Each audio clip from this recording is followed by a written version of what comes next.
get something that you want. If you're interested in something like writing, doing graphic, so it is what you want. So different skills, Yeah. different assignments, Yes. different platforms, Different platforms. different types of jobs. Yeah. So according to what fits you. Yeah, what you enjoy most. Yes.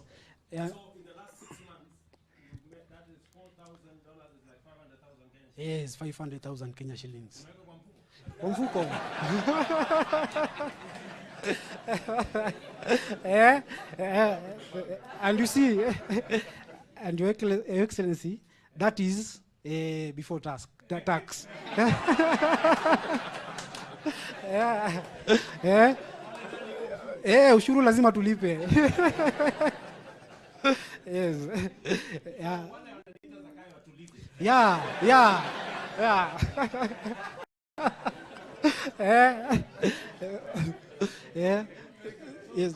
You have done 45 Yes. because it is important for all of us to know where we're going. Yes.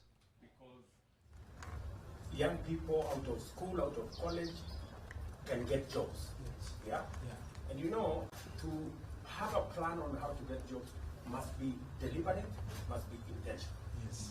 The reason why we are supplying these gadgets, Yes. yeah, we now have supplied almost 130,000 of these gadgets to different institutions.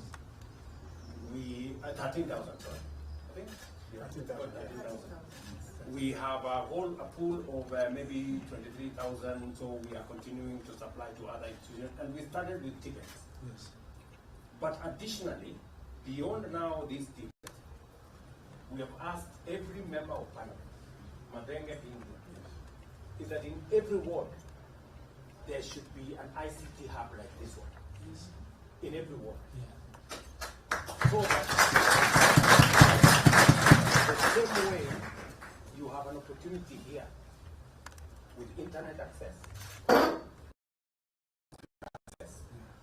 with an ecosystem that Ni hapa kijijini. you know. Yeah. So many other young people like Mike in the village can have access. And progressively, we should be able to have 200, 300, 500 young people working online in every ward in Kenya. Yes. And we are making it deliberate. So we have done two things. Actually three. Number one, we've agreed with members of parliament, we've changed the law, the CDF law,